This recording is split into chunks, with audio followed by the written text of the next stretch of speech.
వరంగల్లో కురిసిన భారీ వర్షానికి ఇంకా అనేక కాలనీలు జలదిగ్బంధంలోనే ఉన్నాయి. బాధితులు బయటికి వచ్చే పరిస్థితి లేకపోవడంతో ఇండ్లపైకి ఎక్కి సాయం కోసం ఎదురుచూస్తున్నారు. దీంతో వరద బాధితులకు డ్రోన్లతో ఆహారం అందజేస్తున్నారు అధికారులు.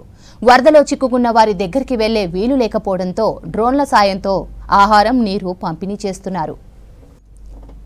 వరంగల్లో కురిసిన భారీ వర్షానికి ఇంకా అనేక కాలనీలు జలదిగ్బంధంలోనే ఉన్నాయి. బాధితులు బయటకు వచ్చే పరిస్థితి లేకపోవడంతో ఇండ్లపైకి ఎక్కి సాయం కోసం ఎదురుచూస్తున్నారు. దీంతో వరద బాధితులకు డ్రోన్లతో ఆహారం అందజేస్తున్నారు అధికారులు. వరదలో చిక్కుకున్న వారి దగ్గరికి వెళ్లే వీలు లేకపోవడంతో డ్రోన్ల సాయంతో ఆహారం, నీరు పంపిణీ చేస్తున్నారు. వరంగల్లో కురిసిన భారీ వర్షానికి ఇంకా అనేక కాలనీలు జలదిగ్బంధంలోనే ఉన్నాయి. బాధితులు బయటకు వచ్చే పరిస్థితి లేకపోవడంతో ఇండ్లపైకి ఎక్కి సాయం కోసం ఎదురుచూస్తున్నారు. దీంతో వరద బాధితులకు డ్రోన్లతో ఆహారం అందజేస్తున్నారు అధికారులు. వరదలో చిక్కుకున్న వారి దగ్గరకు వెళ్లే వీలు లేకపోవడంతో డ్రోన్ల సాయంతో ఆహారం, నీరు పంపిణీ చేస్తున్నారు.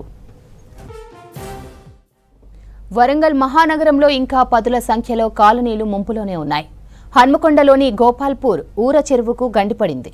భారీగా గండిపడడంతో వరద ఉధృతి ఎక్కువగా వస్తోంది. దీంతో అమరావతి నగర్, గోపాల్పూర్తో పాటు అనేక కాలనీలను వరద ముంచెత్తింది. వరంగల్, హన్మకొండలో ఎన్డీఆర్ఎఫ్ టీంలు డ్రోన్లతో సహాయక చర్యలను ముమ్మరం చేశారు అధికారులు. లోతట్టు ప్రాంతాల్లోని బాధితులను సురక్షిత ప్రాంతాలకు తరలిస్తున్నారు. వరంగల్లో తాజా పరిస్థితిపై మరిన్ని డీటెయిల్స్ కృష్ణమోహన్ అందిస్తారు. కృష్ణమోహన్, వరంగల్లో వరద విలయం ఎలా ఉంది? వరంగల్లో అని చెప్పుకోవచ్చు. చాలా చోట్ల కూడా వరద ముంచెత్తడంతో ఇళ్లలోంచి జనం బయటికి రాలేని పరిస్థితి. ఇప్పటికే సహాయం కోసం చాలామంది బిల్డింగ్ల పైకి వెళ్ళి అధికారులకు ఫోన్ చేయడం కావచ్చు, ప్రజాప్రతినిధులకు కూడా ఫోన్లు చేస్తున్నారు.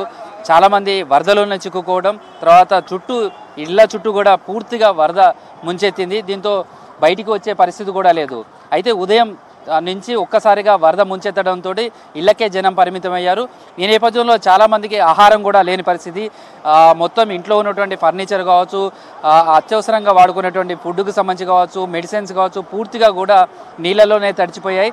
దీంతో ఓవైపు ఎన్డీఆర్ఎఫ్ బృందాలు, అదేవిధంగా డిఆర్ఎఫ్ టీమ్స్ కావచ్చు, ఇటు జీడబ్ల్యూఎంసీ అధికారులు కూడా ఎక్కడైతే అనుకూలమైనటువంటి పరిస్థితులు ఉన్నాయో అక్కడ బోట్ల ద్వారా కానీ లేదా ట్రాక్టర్లు, తర్వాత ప్రొక్లైనర్, వీటన్నింటి ద్వారా వాళ్ళను బయటికి తీసుకొచ్చే ప్రయత్నం చేస్తున్నారు. ఇక ఇళ్ల నుంచి ఏమాత్రం బయటికి తీసుకొచ్చే పరిస్థితి లేకని దగ్గర బోట్లు కానీ లేదా మరే ఇతర సహాయం అందించడానికి లోపలికి వెళ్ళలేని కాలనీస్ ఎక్కడైతే ఉన్నాయో అక్కడికి మాత్రం డ్రోన్ల ద్వారా వాళ్ళకి ఆహారాన్ని అందించే ప్రయత్నం కూడా జీడబ్ల్యూఎంసీ అదేవిధంగా జిల్లా యంత్రాంగం చేపట్టింది.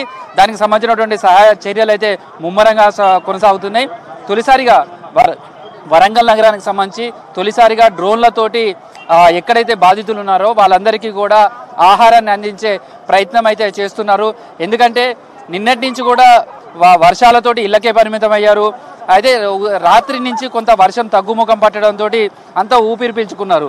వర్షం తగ్గింది అనేది, కానీ ఒక్కసారిగా చెరువులకు చాలా చోట్ల పొంగి పొర్లుతుండడం, నగరం చుట్టూ భారీ వర్షాలు పడడం, తర్వాత చాలా చోట్ల నుంచి చెరువుల వరద ఉధృతి వరంగల్ నగరాన్ని ముంచెత్తింది.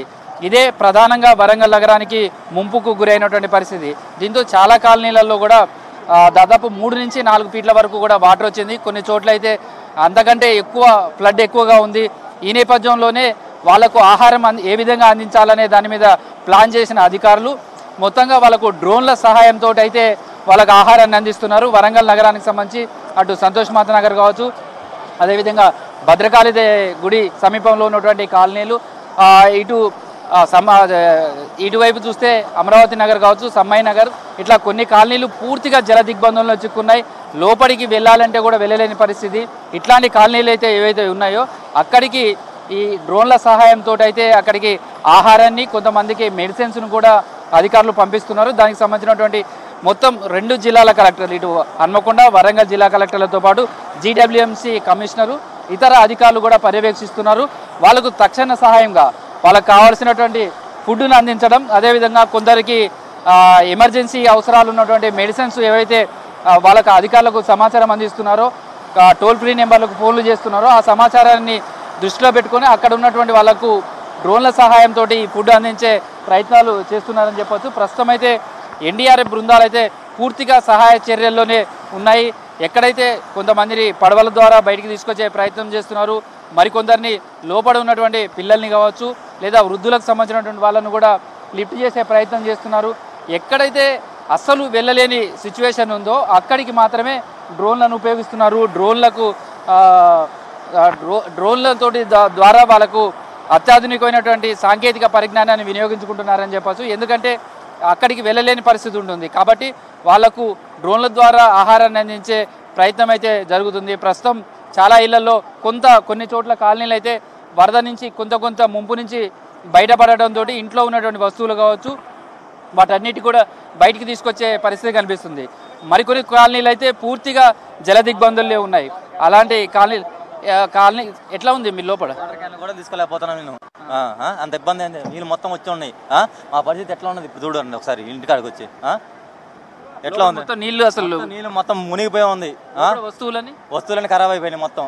ఇప్పుడు ఏం తీసుకోవాలి, మేము ఏం తినాలి? అసలు 10 నిమిషాలు పస్తుగా ఉన్నాం మేము. తీసుకోలేదు, ఏం తీసుకోలేదు. సో కాలనీలకు సంబంధించి ఇది ప్రధానమైన సమస్య. కనీసం ఫుడ్ కూడా వాళ్ళకు దొరకని పరిస్థితి.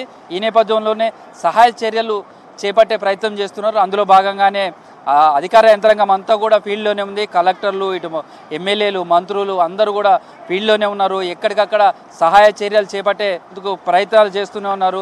ప్రస్తుతం వరదకు సంబంధించి ఇంకా కంటిన్యూ అవుతున్న నేపథ్యంలో చాలా కాలనీలు దాదాపుగా 5 నుంచి 6 అడుగుల మేర వరద నీరు ప్రవహిస్తుంది. అక్కడికి బోట్లలో వెళ్ళలేని వాళ్ళకు మాత్రం డ్రోన్ల ద్వారా వాళ్ళకు కావలసినటువంటి ఆహారాన్ని అయితే అందించే ప్రయత్నం చేస్తున్నారు. కొన్ని దగ్గరికి ట్రాక్టర్ల ద్వారా లోపలికి వెళ్ళి ఆహారాన్ని అందించే ప్రయత్నం చేస్తున్నారు. మొదటిగా వాళ్ళను సురక్షితంగా బయటికి తీసుకొచ్చే అవకాశం ఉన్న వాళ్ళ దగ్గరనేమో వాళ్ళని బయటికి తీసుకొచ్చి పునరావాస కేంద్రాలకు తరలిస్తున్నారు. ఎక్కడైతే ఇళ్లలోంచి పూర్తిగా బయటికి రాలేనంత జల దిగ్బంధంలో చిక్కున్నటువంటి కాలనీస్ ఉన్నాయి. ఇవి దాదాపు 40 వరకు ఉన్నాయి. మొత్తం 108 కాలనీలు ముంపుకు గురైతే అందులో 40 కాలనీల వరకు కూడా పూర్తిగా కూడా నీటి ప్రవాహంలో ఉన్నాయి. చూడొచ్చు ఎన్డీఆర్ఎఫ్కి సంబంధించినటువంటి టీమ్స్ ఏ స్థాయిలో రిస్క్ ఆపరేషన్స్ చేస్తున్నాయో అక్కడ ఉన్నటువంటి బాధితులను లోపల వరదలో చిక్కుకున్నటువంటి వాళ్ళందరినీ కూడా సురక్షితంగా బయటికి తీసుకొచ్చే ప్రయత్నాలు చేస్తున్నారు. ఆ ప్రయత్నాల్లో భాగంగానే వాళ్ళందరినీ కూడా బయటికి తీసుకొస్తున్నటువంటి దృశ్యాలే మనం చూడొచ్చు. అయితే ఇది ఎంత మేరకు అవకాశం ఉందో అంత మేరకు ఆ పనులన్నీ కూడా చేస్తూనే మరోవైపు డ్రోన్లను కూడా ఈసారి వరదల సహాయంలో ఉపయోగించుకుంటున్నారు. అనేక ప్రాంతాలలో కూడా వరంగల్, ఇటు హనుమకొండలో డ్రోన్లను కూడా తీసుకొచ్చి వాళ్ళకు కావలసినటువంటి ఆహారాన్ని అందిస్తూనే మరోవైపు లోపడున్న వాళ్ళను బయటికి తీసుకురావడానికి ప్రధానంగా వృద్ధులకు సంబంధించినటువంటి వాళ్ళు కావచ్చు, అనారోగ్య సమస్యలతో ఉన్నటువంటి వాళ్ళను ప్రథమంగా వాళ్ళను తీసుకొచ్చే ప్రయత్నం చేస్తున్నారు. ఎట్లా ఉందమ్మా వరద లోపల? బాగానే ఉన్నాయి సార్. ఎప్పటి నుంచి వరదలు? 3 గంటల నుంచి రూమ్ మొత్తం నిండింది. అయితే వరద తక్కువన్నదని ఇట్లా వచ్చారు ఎక్కువైంది, రేగులు ఎక్కువైంది. పోయి పూసుంటే ఇట్లా రానిత్తలేదు, అటు రానిత్తలేదు. ఎంతమంది ఉన్నారు? 3. ప్రస్తుతం వర్షంలో వరదలో చిక్కున్నటువంటి వాళ్ళు ఎవరైతే ఉన్నారో వాళ్ళందరినీ కూడా తీసుకొచ్చే ప్రయత్నం చేస్తున్నారు. ఎట్లా ఉంది లోపల? ఎంతమంది చిక్కున్నారు వరదలో? 3 దిగినాం సార్. 6 3 వెళ్ళిపోయారు, మేము 3 ఉన్నాం. లోపలికి ఎప్పుడు వచ్చింది పడవ? ఇంతం వచ్చింది గంట. చూడు అనారోగ్యంతో ఉన్నటువంటి వాళ్ళందరినీ అయితే లోపలికి నుంచి బయటికి తీసుకొచ్చేందుకు ఎన్డీఆర్ఎఫ్ బృందాలు చేస్తున్నటువంటి టీం వర్క్ చేస్తున్నారు. వాళ్ళందరినీ కూడా సురక్షితంగా బయటికి తీసుకొచ్చే ప్రయత్నం చేస్తున్నారు. వరద సహాయ కార్యక్రమాల్లో అయితే యంత్రాంగం పూర్తిగా నిమగ్నమైందని చెప్పుకోవచ్చు. ఎక్కడైతే సహాయం చేయడానికి అవకాశం ఉందో వాళ్ళందరినీ కూడా తీసుకొస్తున్నటువంటి సార్ ప్రస్తుతం అధికారులంతా కూడా ఆ కార్యక్రమాల్లోనే నిమగ్నమయ్యారు చెప్పారు. అయితే ఓవైపు ఇలాంటి సహాయ కార్యక్రమాలతో పాటు మరోవైపు డ్రోన్లతో కూడా ఆహారాన్ని అందిస్తున్నారు.